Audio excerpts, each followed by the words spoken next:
Calvin പെർഫ്യൂംസിന്റെ 23ാമത്തെ എപ്പിസോഡിലേക്ക് എല്ലാവർക്കും സ്വാഗതം. ഇന്ന് ഞാൻ പറയുന്നത് ഒരു കോൺട്രവേഴ്സൽ സബ്ജക്റ്റ് ആണ്.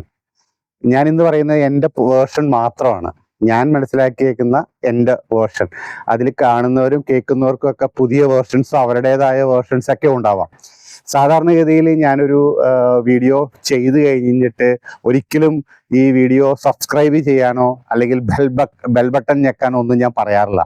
ഞാൻ ഈ ഒരു വീഡിയോയുടെ റിക്വസ്റ്റ് നിങ്ങളോട് പറയുന്നു, ഇത് വീഡിയോ അവസാനം വരെ ഒന്ന് കാണുക.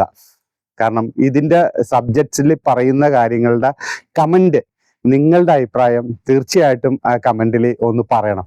എന്നാലാണ് നമുക്കിത് ഒരു ഡിസ്കഷൻ പോയിന്റ് ഓഫ് വ്യൂയിലേക്ക് ഇത് എത്തിക്കാൻ പറ്റുള്ളൂ. എന്നാലാണ് ഒരു കറക്റ്റ് ഒരു കൺക്ലൂഷനിലേക്ക് ഇത് എത്തിക്കാൻ പറ്റുള്ളൂ. അതുകൊണ്ട് ഒരു സബ്ജക്റ്റാണ് ഇന്നത്തേത്. വേറെ ഒന്നുമല്ല, പെർഫ്യൂംസ് എവിടെ അപ്ലൈ ചെയ്യണം, അതാണ് ഇന്നത്തെ നമ്മുടെ ടോപ്പിക്ക്. ഡ്രസ്സിലാണോ അപ്ലൈ ചെയ്യേണ്ടത്, സ്കിന്നിലാണോ അപ്ലൈ ചെയ്യേണ്ടത്, കഴുത്തിൻ്റെ പുറകിലാണോ, പൾസ് പോയിന്റിലാണോ? ഒരുപാട് പേര് പലപ്പോഴും മിസ്ഗൈഡ് ചെയ്യപ്പെടുന്ന ഒരു ടോപ്പിക്കാണ് ഈ പെർഫ്യൂം എവിടെ അപ്ലൈ ചെയ്യണം എന്നുള്ളത്. ഇന്ന് ആ ഒരു കാര്യമാണ് ഞാൻ എൻ്റെ ആംഗിളിൽ കൂടി നിങ്ങളെ അവതരിപ്പിക്കുന്നത്. അത് പറയുന്നതിന് മുന്നേ പെർഫ്യൂംസ് എവിടെ അപ്ലൈ ചെയ്യുന്നതിനൊക്കെ മുന്നേ പെർഫ്യൂംസിൻ്റെ ആ പ്രൊജക്ഷൻ മീൻസ് സ്പ്രെഡ് ചെയ്യുന്നത് എങ്ങനെയാണെന്നൊന്ന് അറിയണം. ഏത് രീതിയിലാണ് പെർഫ്യൂം മറ്റുള്ളവരിലേക്ക് സ്പ്രെഡായി പോകുന്നതെന്നും കൂടി ഒന്ന് മനസ്സിലാക്കണം. ആക്ച്വലി 2 ടൈപ്പ് പെർഫ്യൂംസാണ് നമുക്ക് നാട്ടിൽ അവൈലബിൾ ആയിട്ടുള്ളത്. ഒന്ന് ആൽക്കഹോളിക് പെർഫ്യൂം. ആൽക്കഹോളിക് പെർഫ്യൂം എന്ന് പറയുമ്പോൾ എല്ലാവരും EDP എന്നൊക്കെ പറയുന്ന പെർഫ്യൂം എന്നൊക്കെ പറയുന്ന സാധനം, ആൽക്കഹോൾ മിക്സ് ആയിട്ട് നമ്മൾ സ്പ്രേ ചെയ്യുന്ന ഐറ്റം, അതാണ് ആൽക്കഹോളിക് പെർഫ്യൂം. രണ്ടാമതൊരു ഐറ്റവും കൂടിയുണ്ട്, നോൺ ആൽക്കഹോളിക് പെർഫ്യൂം. അതിന് അത്തറൊന്നും പെർഫ്യൂം ഓയിൽ എന്നൊക്കെ ആയിട്ട് നമ്മൾ റോൾ ഓൺ ടൈപ്പ് പരട്ടുന്ന ടൈപ്പ് കോൺസെൻട്രേറ്റഡ് പെർഫ്യൂം ഓയിൽ, ഇതൊക്കെയാണ് അതിൽ വരുന്നത്. ഇത് രണ്ടും തമ്മിൽ നല്ല ഹ്യൂജ് ഡിഫറൻസ് ഉണ്ട്. നോർമലി പെർഫ്യൂംസ് എല്ലാം ഉപയോഗിക്കുന്നത് കൂടുതലും യൂറോപ്യൻ കൺട്രീസ്, അവരെല്ലാവരും പെർഫ്യൂംസ് ആണ് കൂടുതൽ ഉപയോഗിക്കുന്നത്. മറ്റുള്ള കൺട്രീസും കൂടുതലും നോൺ ആൽക്കഹോളിക്, ആൽക്കഹോൾ ഇല്ലാത്ത പെർഫ്യൂംസ് കൂടുതൽ ഉപയോഗിക്കുന്നത് മിഡിൽ ഈസ്റ്റ് ഗൾഫ് കൺട്രീസിലുള്ള ആളുകളും, പിന്നെ കൂടുതലും ഭയങ്കര വേർപ്പ് ഉള്ള മീൻസ് പുറത്തിറങ്ങി വർക്ക് ചെയ്യണവർ, ചൂട് ഭയങ്കരമായിട്ടുള്ള കൺട്രികൾ, അവിടെയുള്ളവരൊക്കെയാണ് ഈ നോൺ ആൽക്കഹോളിക് ഉപയോഗിക്കുന്നത്. ഇത് രണ്ടിൻ്റെ ആ ഒരു ഡിഫറൻസ് ഒന്ന് മനസ്സിലാക്കിയാൽ നമ്മുടെ സബ്ജക്റ്റിലേക്ക് കടക്കാൻ വളരെ എളുപ്പമാണ്. എങ്ങനെയാണ് പെർഫ്യൂമിൻ്റെ മണം മറ്റുള്ളവരിലേക്ക് എത്തുക എന്നുള്ളത്. ആക്ച്വലി പെർഫ്യൂം ഉണ്ടാക്കുന്നത് ഓയിലും ആൽക്കഹോളും കൊണ്ടാണ്. നമ്മളൊരു സ്പ്രേ അടിക്കുമ്പോൾ എവിടെയെങ്കിലും ആയിക്കോട്ടെ, ഡ്രസ്സിലായിക്കോട്ടെ, സ്കിന്നിലായിക്കോട്ടെ, ഒരു സ്പ്രേ അടിക്കുമ്പോഴത്തേക്കും അതിലുള്ള ആൽക്കഹോള് ശരിക്കും വേപ്പറായിട്ട് പരന്ന് ഇങ്ങനെ സ്പ്രെഡായിട്ട് വരും. ഇങ്ങനെ സ്പ്രെഡ് ചെയ്ത് വരുമ്പോഴാണ് ആ മണം അടുത്ത ആളുകളിലേക്ക് ട്രാവൽ ചെയ്ത് പോകുന്നത്. അങ്ങനെയാണ് നോർമലി മണം പരക്കുന്നത്. പക്ഷെ അതിൻ്റെ കൂടെ ഈ പെർഫ്യൂം സ്പ്രേയുടെ കൂടെ തന്നെ പെർഫ്യൂമിൻ്റെ കോൺസെൻട്രേറ്റഡ് ഓയിലും നമ്മുടെ ആ ഭാഗത്ത് വീഴുന്നുണ്ട്, ആൽക്കഹോളിൻ്റെ ഒപ്പം തന്നെ. അതിൽ നിന്നും ഒരു മണം വരുന്നുണ്ട്. ആ മണം ജസ്റ്റ് സ്പ്രെഡ് ആവാതെ ചുറ്റും ഇങ്ങനെ നിൽക്കുകയുള്ളൂ. ആൽക്കഹോൾ കൊണ്ടാണ് മണം ദൂരത്തേക്ക് സ്പ്രെഡ് ചെയ്യുന്നത്. ക്ലിയർ ആയല്ലോ? അതേസമയം നോൺ ആൽക്കഹോളിക്കിലേക്ക് വരുമ്പോഴത്തേക്കും അവിടെ സ്പ്രെഡ് ചെയ്യാനുള്ള ഒരു മാർഗമില്ല. നമ്മൾ അപ്ലൈ ചെയ്യുന്നു, ഈ മണം ഇവിടെ തന്നെ കിടക്കുകയുള്ളൂ, കൂടുതൽ ദൂരത്തേക്ക് ട്രാവൽ ചെയ്യില്ല. കാരണം അതിനൊരു സ്പ്രെഡ് ചെയ്യാനുള്ള ഒരു മീഡിയം ഇല്ല അതിൻ്റെ അകത്ത്. അതുകൊണ്ടാണ് അത് സ്പ്രെഡ് ചെയ്യാത്തത്. അവിടെ നമുക്ക് കൂടുതൽ സ്പ്രെഡിങ് വേണമെന്നുണ്ടെങ്കിൽ ഈ അപ്ലൈ ചെയ്യുന്നതിൻ്റെ ക്വാണ്ടിറ്റി ഒരുപാട് കൂട്ടുക, പിന്നെ അപ്ലൈ ചെയ്യുന്ന ഓയിലിൻ്റെ ആ സ്ട്രെങ്ത് കൂടിയ, ഫ്രാഗ്രൻസ് സ്ട്രെങ്ത് കൂടിയത്, ഭയങ്കര തിക്കായിട്ടുള്ള ഭയങ്കര സ്ട്രോങ് ആയിട്ടുള്ള പെർഫ്യൂംസ് അപ്ലൈ ചെയ്യുമ്പോഴൊക്കെയാണ് ഇത് കൂടുതൽ സ്പ്രെഡ് ആവുന്നത്. കൂടുതൽ ഊതുകളാണ് ഈ നോർമലി ഇങ്ങനെ അപ്ലൈ ചെയ്യുന്നത്. അതിനായിരിക്കും കൂടുതൽ സ്ട്രെങ്ത്, അതായിരിക്കും കൂടുതൽ സ്പ്രെഡ് ചെയ്ത് വരുന്നത്. ലൈറ്റർ ആയിട്ടുള്ള ഫ്രാഗ്രൻസ് അപ്ലൈ ചെയ്ത് കഴിഞ്ഞാൽ ഒരുപാട് ദൂരത്തേക്ക് ട്രാവൽ ചെയ്യില്ല, അവിടെ തന്നെ നിൽക്കുകയുള്ളൂ. 1 മീറ്റർ പോലും ട്രാവൽ ചെയ്യാൻ ബുദ്ധിമുട്ടായിരിക്കും. ഇങ്ങനെയാണ് പെർഫ്യൂമിൻ്റെ സ്മെല്ല് ട്രാവൽ ചെയ്യുന്നത്. ഓക്കെ, ഇനി നമ്മുടെ സബ്ജക്റ്റിലേക്ക് കിടക്കാം. നമ്മൾ പെർഫ്യൂം സ്പ്രേ എടുത്തിട്ട് നമ്മുടെ സ്കിന്നിൽ അപ്ലൈ ചെയ്യുന്നു, നമ്മൾ ഡ്രസ്സിൽ അപ്ലൈ ചെയ്യുന്നു. ഡ്രസ്സിൽ അപ്ലൈ ചെയ്ത് കഴിഞ്ഞാൽ ഓക്കെ, ആ സാധനം ആ ഡ്രസ്സിലാതെ ഇരുന്നു, അവിടെ കിടക്കുകയും ചെയ്യും, ആ ഓയിൽ പെട്ടെന്ന് പോകില്ല. സ്കിന്നിലേക്ക് അപ്ലൈ ചെയ്യുമ്പോഴത്തേക്കും ഏത് സ്കിൻ ഡോക്ടറോട് ചോദിച്ചാലും അവർ പറയും, എന്ത് സാധനം സ്കിന്നിൽ അപ്ലൈ ചെയ്താലും ചെറിയ തോതിൽ ആ സ്കിൻ അത് അബ്സോർവ് ചെയ്യും. ഈ ഉണ്ടാക്കിയിരിക്കുന്ന സാധനങ്ങൾ ആരുടേന്ന് വാങ്ങിച്ചാലും, ഒറിജിനൽ ആയാലും ഈവൻ ക്ലോൺ ആയാലും ഏതായാലും എല്ലാം കെമിക്കൽസ് കൊണ്ട് ഉണ്ടാക്കുന്ന ഐറ്റമാണ്. ഇത് നമുക്ക് സ്കിന്നിലേക്ക് അപ്ലൈ ചെയ്യുമ്പോൾ നല്ലതാണോ എന്ന് നിങ്ങൾ തന്നെ ഒന്ന് ചിന്തിച്ചു നോക്കുക. പെർഫ്യൂമിൻ്റെ ഒരു പ്രശ്നം എന്താണെന്ന് വെച്ചാൽ നമ്മൾ എല്ലാ ദിവസവും ഉപയോഗിക്കും.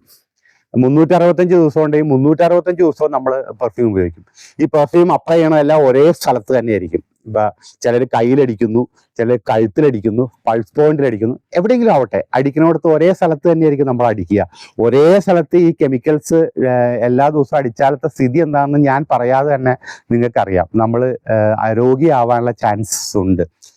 രണ്ടാമത്തെ ഒരു പ്രോബ്ലം, നമ്മൾ സ്കിന്നിലേക്ക് അപ്ലൈ ചെയ്യുമ്പോഴത്തേക്കും ഈ സ്കിന്നിൽ ഒരു വേർപ്പുണ്ട്. എല്ലാവരുടെ സ്കിന്നിൽ ഒരു വേർപ്പുണ്ട്, ഒരു മണവുമുണ്ട്. ഈ പെർഫ്യൂമിന്റെ സ്മെല്ലും ഈ മണവുമായിട്ട് മിക്സ് ചെയ്യും. ഡെഫിനറ്റ്ലി ഉണ്ടാകാൻ പോകുന്നത് വേറൊരു ഔട്ട്പുട്ടായിരിക്കും. ചിലർ പറയും ആ ഔട്ട്പുട്ടാണ് വേണ്ടതെന്ന് പറയും. ഞാനൊന്ന് ചോദിക്കട്ടെ, നമ്മളൊരു 100 പേരെടുത്താൽ 100 പേർക്ക് 100 മണമല്ലേ വരിക? 100 മണമല്ലേ വരിക? അപ്പൊ ഈ പെർഫ്യൂമിന് മണം ഒന്ന്, ഈ 100 പേർക്ക് അടിക്കുമ്പോൾ കിട്ടുന്ന ഔട്ട്പുട്ട് 100 ഔട്ട്പുട്ട് അല്ലേ വരിക? ശരിക്കും പറഞ്ഞു കഴിഞ്ഞാൽ ഇതാണോ ആ പെർഫ്യൂം കമ്പനി ഉദ്ദേശിച്ചേക്കണത്? എനിക്ക് തോന്നുന്നില്ല അതാണ് എന്നുള്ളത്. അതേസമയം നമ്മുടെ ഡ്രസ്സിലാണ് അപ്ലൈ ചെയ്യണമെന്നുണ്ടെങ്കിൽ ആ നമ്മുടെ ബോഡി ഓർഡർ അങ്ങനെ വന്ന് ഇതിൻ്റെ അകത്തേക്ക് മിക്സ് ആവുന്നില്ല. ഒരു കോട്ടൺ ഡ്രസ് ആണെങ്കിൽ കൂടുതൽ ലാസ്റ്റിങ്ങും കിട്ടും. അവിടെ നിന്ന് നമുക്കത് നല്ല രീതിയിൽ പ്രൊജക്റ്റ് ചെയ്ത് പുറത്തേക്ക്, ആൽക്കഹോളാണ് അതിന് സ്പ്രെഡ് ചെയ്യിക്കുന്നത്, അല്ലാതെ ഈ ഓയിലോ ഒന്നും അല്ല സ്പ്രെഡ് ചെയ്യിപ്പിക്കുന്നത്. അടുത്ത ആളുകളിലേക്ക് ട്രാവൽ ചെയ്യിപ്പിക്കുന്ന ആൽക്കഹോളാണ്. അപ്പൊ ആൽക്കഹോളിന് കൂടുതൽ നേരം നിൽക്കാൻ പറ്റുന്നത് നമ്മുടെ ഈ ഡ്രസ്സിലായിരിക്കുള്ളൂ. അപ്പോൾ അവിടെ നിന്ന് മണം നല്ല ധാരാളമായിട്ട് പരന്നു പൊക്കോളും. കുറച്ചും കൂടി സ്ട്രോങ്ങർ ആയിട്ടുള്ള സ്മെല്ലാണെങ്കിൽ കൂടുതൽ നേരം നിൽക്കും, ലൈറ്റർ സ്മെല്ലാണെങ്കിൽ കുറച്ച് നേരം നിൽക്കുള്ളൂ. ഇതിന്റെ ഒരു ഡ്രോബാക്ക് എന്താ വെച്ചാൽ ആൽക്കഹോൾ അടിച്ച സാധനം കൊണ്ട് നമ്മൾ പുറത്തേക്ക് ഇറങ്ങിയാൽ, വെയിലത്തേക്ക് ഇറങ്ങിയാൽ പെട്ടെന്ന് വറ്റിപ്പോവും. അപ്പൊ ലാസ്റ്റിങ് കുറയും. അതാണ് ഇതിന്റെ ഒരു ഡ്രോബാക്ക് ഉള്ളത്. ആ സമയത്ത് എനിക്ക് പേഴ്സണൽ ഒരു അഡ്വൈസ് ഉള്ളത് വെച്ചാൽ ഒരു ഓയിലും കൂടെ അപ്ലൈ ചെയ്തേക്കുക. അത് നമുക്ക് ഇത് ലാസ്റ്റിങ്ങിനകത്ത് പ്രശ്നങ്ങൾ ഉണ്ടാവുന്നില്ല. ഇനി എന്തിനാണ് സ്കിന്നിൽ അപ്ലൈ ചെയ്യുന്നതിന്റെ ഒരു റീസൺ? അവർ മറ്റേ മിഡിൽ ഈസ്റ്റുകാർ സ്കിന്നിൽ അപ്ലൈ ചെയ്യുന്നതിന് ഒരു റീസൺ ഉണ്ട്. ആക്ച്വലി ഞാൻ പറഞ്ഞല്ലോ, അതിന് സ്കിന്നിൽ അപ്ലൈ ചെയ്യുമ്പോൾ ഈ ഓയിലിന്റെ ഒരു പ്രോബ്ലം അത് സ്പ്രെഡ് ആവില്ല. അത് സ്പ്രെഡ് ആവാതെ വരുമ്പോഴത്തേക്കും നമ്മുടെ സ്കിന്നിലെ പൾസ് പോയിന്റ്സ്, ചെവിയുടെ പുറകിലെ പൾസ് പോയിന്റ്സ്, അവിടെയൊക്കെ ചെറിയൊരു വൈബ്രേഷൻ ഉണ്ട്. ആ വൈബ്രേഷൻ കാരണം ഒരു ചെറിയ തോതിൽ തള്ളി പുറത്തേക്ക് മണം സ്പ്രെഡ് ആവാനുള്ള ചാൻസസ് കൂടുതലാണ്. ഇതിൽ ഓയിലിന്റെ കാര്യം കേട്ടോ ഞാൻ പറയുന്നത്.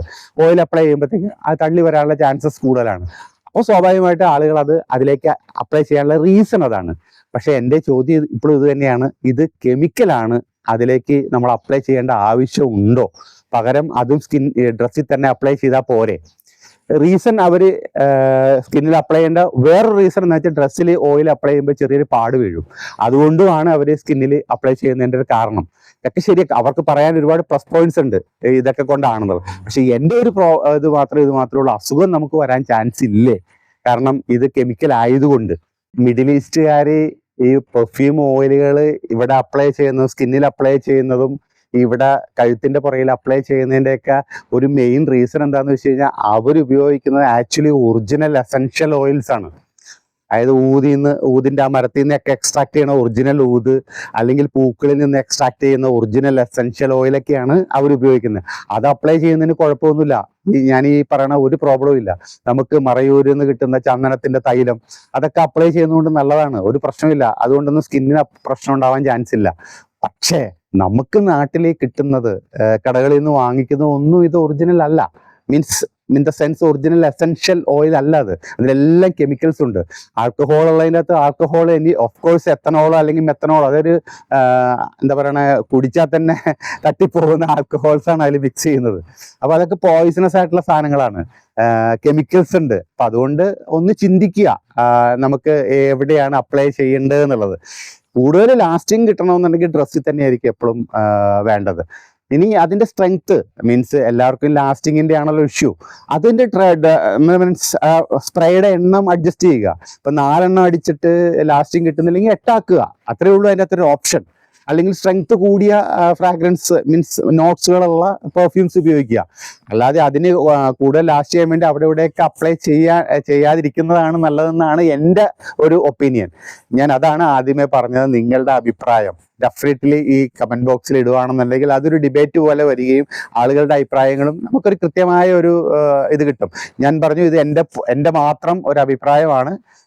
ഇത് നിങ്ങൾക്ക് അതിന് പറയാനുള്ള എല്ലാ സ്വാതന്ത്ര്യങ്ങളും ഉണ്ട്. തെറ്റാണെങ്കിൽ തെറ്റായിരിക്കാം. ഞാൻ അതിന് ഒന്നും ഉറപ്പ് പറയുന്നില്ല. ഞാൻ എൻ്റെ വിശകലനത്തിലൂടെ തന്നെയാണ് ഞാൻ അതിലേക്ക് എത്തിയിരിക്കുന്നത്. ഓഫ് കോഴ്സ് നിങ്ങളെല്ലാവരും ഞാൻ ഈ ഒരു ഡിബേറ്റിലേക്ക് സ്വാഗതം ചെയ്യുന്നു. ഇനി അടുത്ത വീഡിയോയിലേക്ക് വരുന്നവരെ എല്ലാവർക്കും ടാറ്റ.